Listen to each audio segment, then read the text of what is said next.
Happy Friday, y'all. We're back for another strategy talk.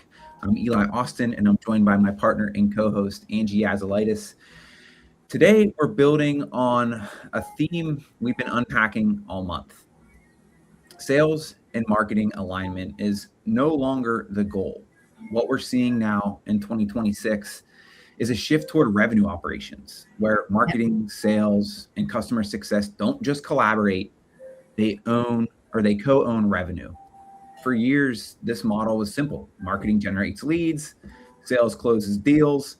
But in today's environment, with longer buying cycles, AI-driven research, and tighter margins, that handoff model is breaking down. So today we're going to dig into why alignment meetings aren't enough, what RevOps actually looks like for SMBs, and how to make this practical without building enterprise level complexity.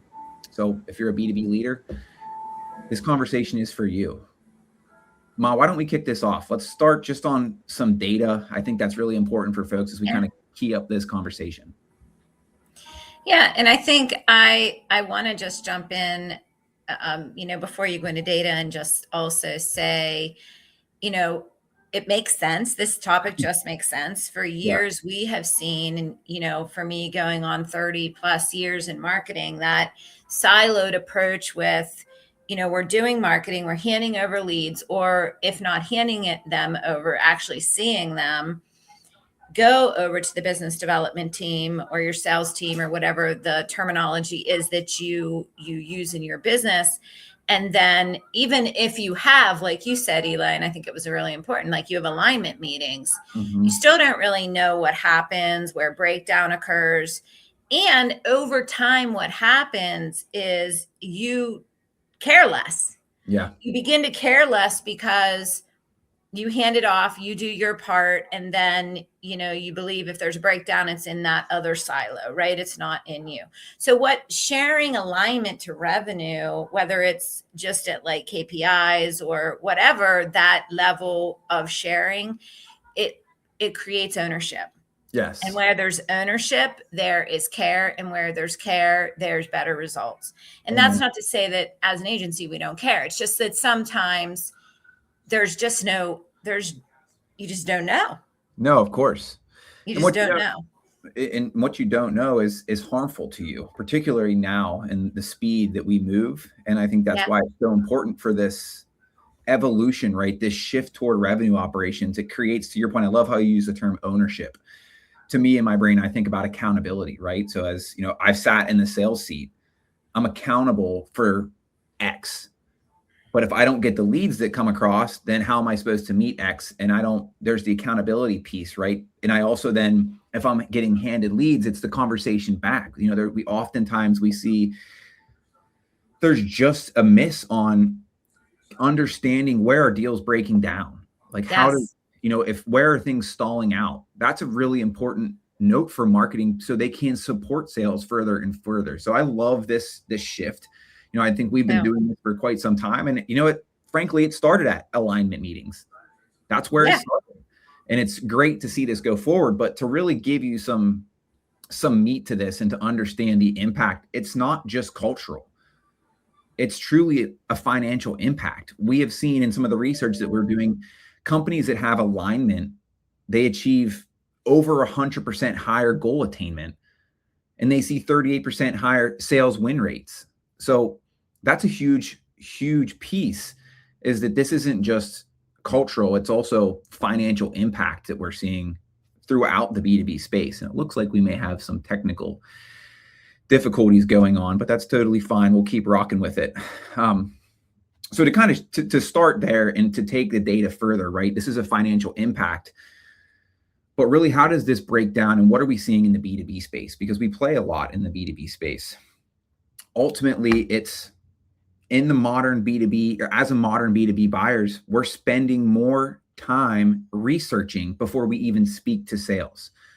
So by the time sales gets involved, the buyer already has a narrative in their head.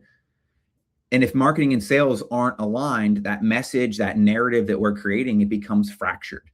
So alignment isn't just important from understanding metrics and having ownership, but it's important to really create a full comprehensive message. So it looks like I may be able to get her back here. Let's see. Can you hear us? Yeah, sorry, I had an internet loss. I don't know what It's okay. happened. You're I think we'll have you off camera, it looks like, but that's okay. I We'll look keep like rocking. I'm on my side, but I don't know. Here we go. I see you coming in. Okay. All right. So we were just, thank you for hanging with us. Just kind of taking this from the data piece into more of the modern buyer behavior. And we're talking about, of course, there's the financial impact, but beyond the financial impact, to kind of get into the nitty gritty, what is the modern buyer today in the B2B space? And we're seeing more than ever that there is heavy research being done before there's ever any type of connection to sales. So by the time sales gets involved, the buyer already has that narrative in their head. And if there isn't alignment, and beyond alignment, isn't there ownership between marketing and sales, that overall messaging and narrative becomes fractured. Yeah. And I'm going to jump in. Of course, I can't speak for every single thing you said when I had my internet interruption, but that seeing each other as a team and coming up even early in my career, there often was this, like, I hate to even say these words, but like blame between the two, like marketing blames sales, sales blames marketing.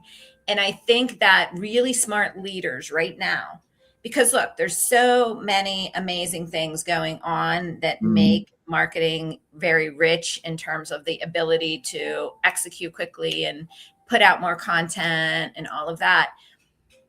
You have to address first that connection between your teams, and really strong leaders, instead of it's like there's sales and then there's marketing, there's one team. And yes, there's different people doing different functions, but that team shares some of the common goals. And that data is very rich in terms of what's out there to say that can actually increase results. Absolutely. And that's the part I'm super excited about. And when you bring them together, I think it always goes back to, it's a team effort, right? When you meet together, you create that ownership. It removes the finger pointing, and you're marching toward a similar goal. So if sales and marketing have the same revenue goal, and if you have customer success piece and you want to wrap that in, if you are all marching towards that, you're all willing to help each other proceed forward. And I know that sounds crazy. Well, you're all in the same team, you're all in the same company, but it's true. There's departmental gaps. I mean, let's be real. It's what happens. So when you, as a leader, you can create that environment where sales and marketing and customer success are all working together for a common goal, and they have a common metric, they're much more apt to want to dig into where is the disconnect happening, because it helps everybody in the long run. Yes. So beyond that, I think let's talk a little bit about metrics, right? And I think this is sort of where rubber hits the road. The traditional metric was all MQL volume, which we talk about MQL volume at YaZo Group. So I'm not saying that that's a wrong metric, but that was a traditional metric of marketing saying, hey, we brought 20 MQLs in Q1. What happened on sales? Yes. Rather, it should be, what does the pipeline velocity look like? And what I mean by that is, how are leads converting to opportunities? If you have an MQL, what is the speed of the MQL to get to sales qualified to then become a true opportunity? What does that time period look like? Right? And then if you understand that time period, you can think about, how do we speed that period up? Yes. Are there marketing assets that can help? Is there a specific message that's landing? Like it's getting into understanding, we talked about at the beginning, where do sales stall? Right. All of that is really important. And it comes down to what you measure, because what you measure determines what you optimize. Yes. So if you're measuring pipeline velocity, you're going to want to optimize, hey, if it takes us, we'll be hypothetical, 120 days on average, if we want to compress that down to 90 days or to 60 days, how do we optimize that, right? So then you have a conversation between sales and marketing and customer success, which really becomes an opportunity for you to truly make a difference, not just, hey, well, we increased MQL value or MQL volume, right? Like, that's what I love about this, is really it gives you the opportunity to identify metrics that matter, not just vanity metrics. Yeah, and we've talked about this, like one of the hidden metrics is actually based on communication. Like how well are you communicating with your partner? Yes. Back and forth sales and marketing. So like when a sale is lost, have you passed back, okay, we lost this sale, but more importantly, here's why. Mm, And then for marketing, when they passing over a lead, whether it's using the use of technology or whether you're literally picking up the phone and having a conversation, but do they understand like this is where this lead came from? This is the communication that they've already had. They responded to these three messages. And so when you go in there, make sure you actually bring up these three messages that they responded to, absolutely. because then you're enriching communication. And so it's tough right now because we're getting to become less and less communicative Hmm. in terms of just life and people. We're Sure. relying more on, texting, and systems, right? AI systems that will do it for us. And so we just have to really put in place metrics around communication. Like, how are you ensuring that you actually are communicating and that that person is understanding? Mm, Because the actual response rate, and there's a lot of information out there on this right now, is like there's going to be assumptions made if you're not having face-to-face communication with people. absolutely. And so we really love to learn from lost sales as much as from wins. Absolutely. And it's huge because I think it gives you that pipeline visibility, right? You talked about a couple things that I think is really important. And here's just three questions that you could use. You said the first one, where do deals stall? Yes. Do you know which campaigns produce closable pipeline? And can you see a conversion source all the way to revenue? So do you know that when that closed, what was it? What was the source? Right. Because if marketing can't see the full life cycle, right, we can't optimize toward revenue. It's the same thing on sales. So I think those questions are really important to drill into and to start with. And I think it even goes back to being more foundational. What does a qualified lead mean in your company? Yeah. Do marketing and sales have the same definition independently? How long does marketing get credit for influence? Yeah. Like those are all really important questions because if you can't define it clearly, you can't make it operational, right? You can't, you're talking hypothetically. So these are what we're really trying to do here. I think what's important for this is give you something that you can have and take and make it actionable. Right. I mean, it's all about understanding where you are today. Do marketing and sales have a shared revenue target? If they don't, think about that. Do you have a shared dashboard, right? We have clients now that we work with where we can log in and we can see where's lead engagement, where's MQLs, where are SQLs, what has turned into an opportunity, and what has been won and lost. Having that visibility in a single source of the truth comes back to ownership and it creates accountability. So that's a huge piece. If you don't have a shared dashboard, think about that. How do you create that? And ultimately, what you're doing is you're eliminating each department having their own version of truth. Yeah. Yeah. And that dashboard is such a big part of communication. It's such a huge part of communication. And what you'll notice is when you start digging into these conversations, that kind of um, conversation ends when you're bringing up real data. And Mm-hmm. when you see that other people are excited about revenue opportunities, and now there's really crazy ones out there being discussed that aren't, like people are changing their pay models and they're changing all kinds of things to share revenue. And I know a lot of marketing people that get really excited about the opportunity to make commission, to be, Absolutely. um,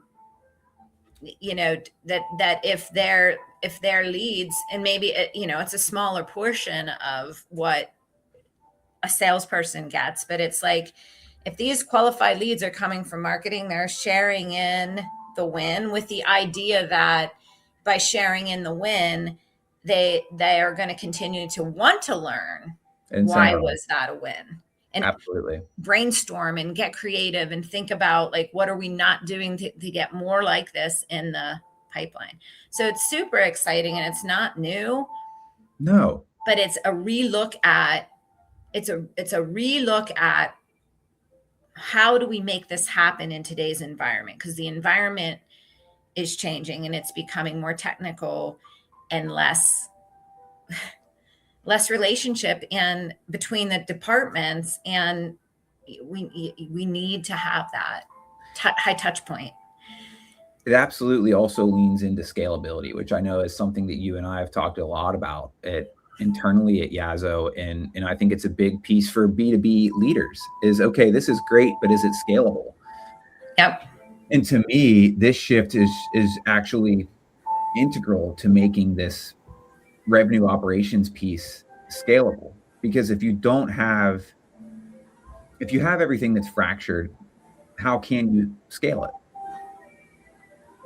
You can't. So that's the biggest piece is, we talk to so many leaders and they have this revenue goal, right? They want to get to, they're over 1 million, they want to get to 5 million. They're over 5 million, they want to get to 10 million, and so on and so forth. And how do they do that? What does the scalability look like? It really goes back to, okay, well, it's driven by sales.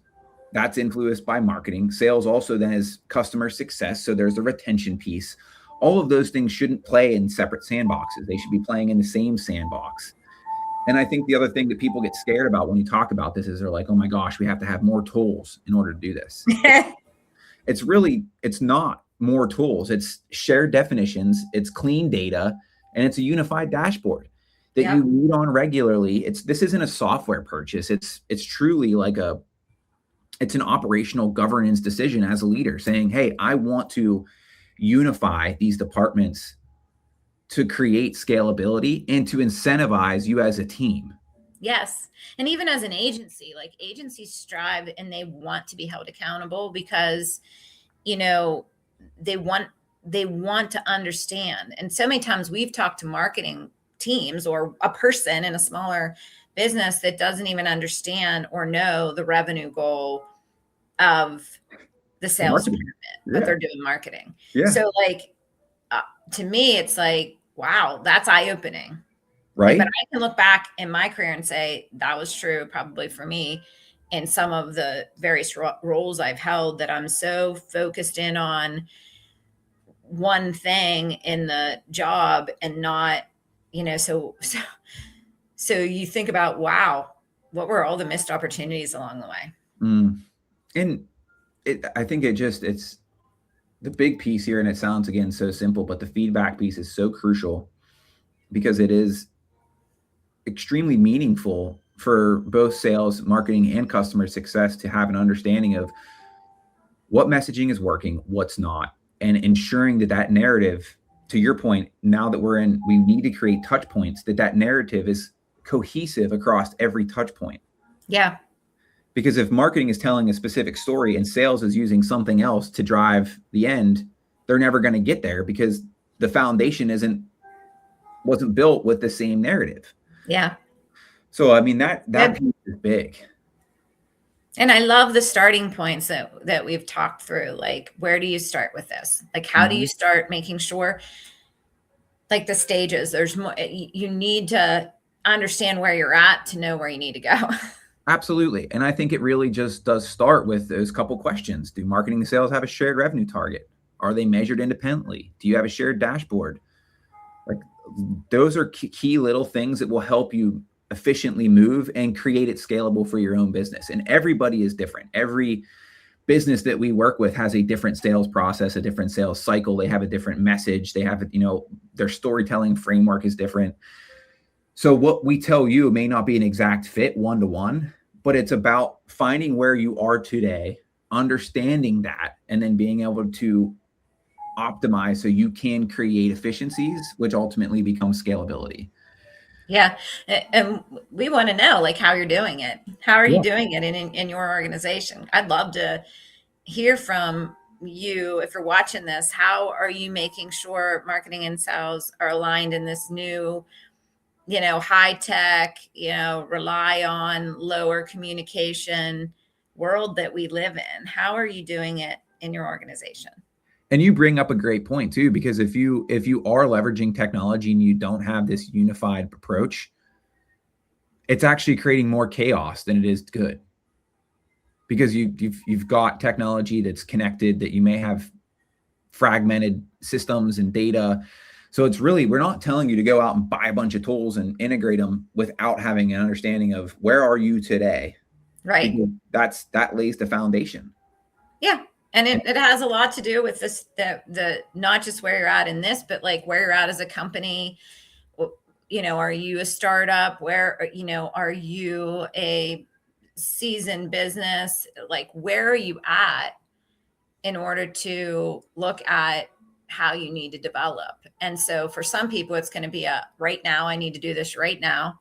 For some people, it's going to be, I need to put in place in my business plan, like 6 months, 12 months, 3 years, 5-year goals to get this to continue down the road, because we're a startup and we just want to make sure that we do this right from the beginning. For some people, it's like a fix. Like, we've been doing this, marketing's been doing its own thing. Sales has been doing its own thing. And that's a fix that needs to happen that you can't do overnight, because there will be feelings that come out and people will be like, I don't want to change. I just want to do it my way. I've always done this. And so when you have to address those things, you know, that's a longer approach, right? Yeah. And I'm not saying this, that it's easy and it's a quick fix. It's definitely, it's foundational work. But when you have that, it allows you to build the system. And I think for the takeaway from this is the B2B leaders who call it design systems now, right? To take the time now, they'll outperform those that are still trying to coordinate things later on. So I think it's just time is of the essence, and it's not going to be a super quick thing. Maybe you already are having alignment meetings and you already have shared revenue. How do you push that forward? I think that's a great point to be at.